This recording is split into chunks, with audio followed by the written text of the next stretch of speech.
In triangle congruence postulate, so it includes 3 postulate and 1 theorem. So the 3 postulate are the SAS, or what we call S stands for side, A stands for angle, then S stands for side, or SAS postulate. The acronym is SAS.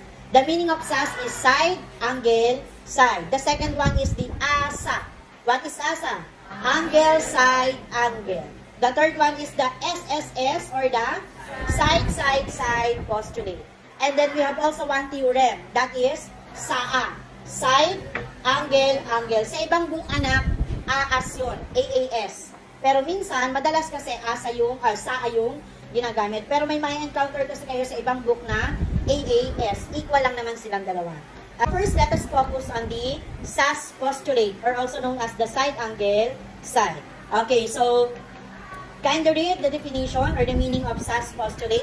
If 2 sides and an included angle of one triangle are congruent to the corresponding 2 sides and an included angle of another triangle, then the triangles are congruent. Okay, class, when we say side, angle, side postulate, so it involves 2 triangle. Okay, hindi naman natin masasabi na congruence yung triangle kapag isa lang. So, meaning, nagko-compare tayo dito ng dalawang triangle. So, to identify if the given triangles are SAS postulate, kailangan meron tayo makitang 2 sides and an included angle. So, dito papasok si included angle. Okay, bakit included? Kasi si angle ay nasa gitna ng dalawang side.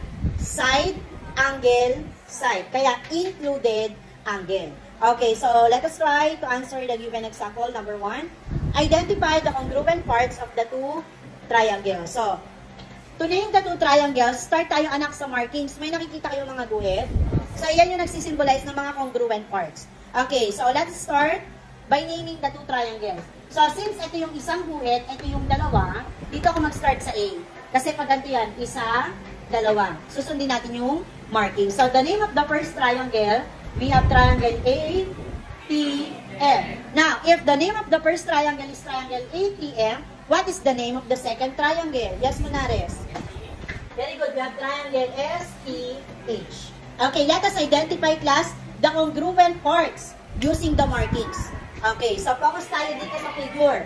So, based on the given illustration, we can say that ito yung unang guhit. So, dito tayo sa sides kasi nasa side yung guhit. So, we can say that segment AT is congruent to what? Segment ST. Meaning, this is the first congruent side. Okay, after niya, ano yung next na markings? Na kanino?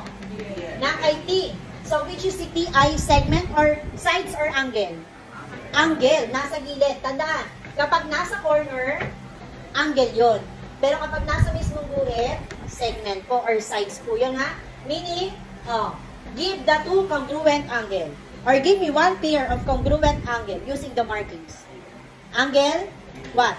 Angle T is congruent to what? Angle T also. Diba nag-share sila sa isang angle?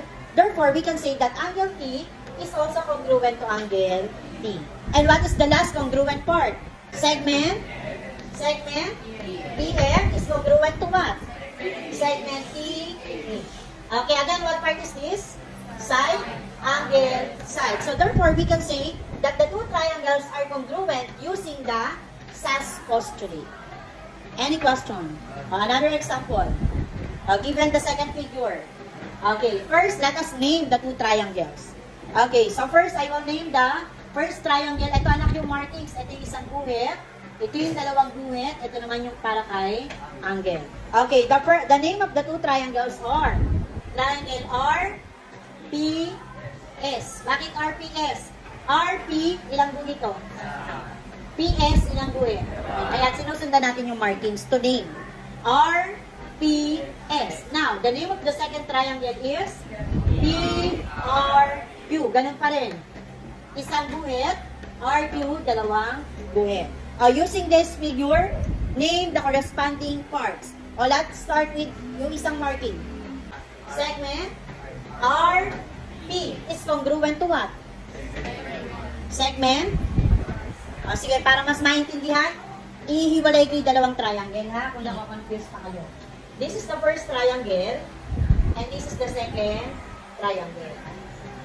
The name of the first triangle is triangle RPS. One angle side. And the name of the second triangle is PRQ. We have one angle side. Oh, now, dito na tayo mag-focus kung medyo nalilito pa kayo doon. Okay, based on the markings, we can say that the first congruent part is the sides. Kasi dito tayo nag-start ng naming. Okay, what part is this? Side or angle? Side. So, therefore, segment. What? Segment. Kanino tayo mag-start? Kay R. Segment RP and segment what?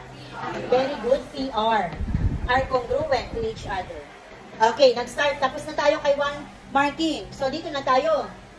Angle P is congruent to angle R. Naintindihan na po. And the last is side or angle? Side. Segment PS is congruent to segment RQ. What part is this? Side. This is, and this is. So we can say that the two triangles are congruent using the SAS postulate. Any question? Another example. Okay, first, name the first triangle. What is the name of this triangle? Anyone? Malabanan, what is the name of the first triangle? We have triangle ABF. And the second triangle is Tambawan. Okay, we have triangle DBC. Okay, after naming the two triangles, step number 2 is, we need to identify the congruent parts. Okay, based on the marking, the first congruent part is what part? Side or angle? Side. Oh, give me one pair of congruent side. Oh, yes, Salas again. Segment. And? Segment. Okay, DB, they are congruent. Okay, after the sides, proceed tayo kanino? Kay angle. O, give me one pair of congruent angle. Pabelyor. Angle B is congruent to angle B. Okay, and the last one is sides again. Give me one pair of congruent sides. Melora. Okay, segment BF. B.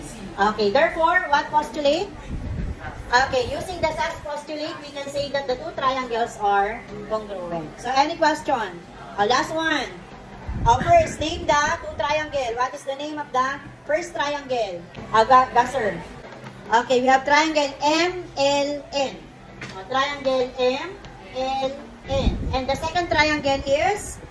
Ano? Monares. Okay, we have PQO. So, let us identify, class, if the two triangles are congruent by getting the corresponding parts. Okay, since nag-start tayo kay MLN, so based on the markings, the first congruent part is what part? Side or angle? Side. O, give me one pair of congruent side. Tapongot.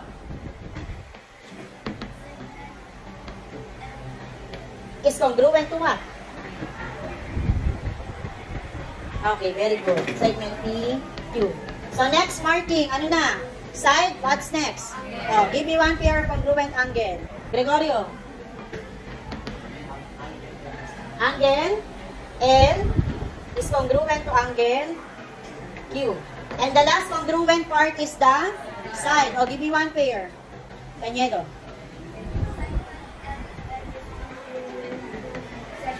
Segment Q. Oh, so we can say that the two triangles are congruent using what postulate? Okay, using the SAS postulate.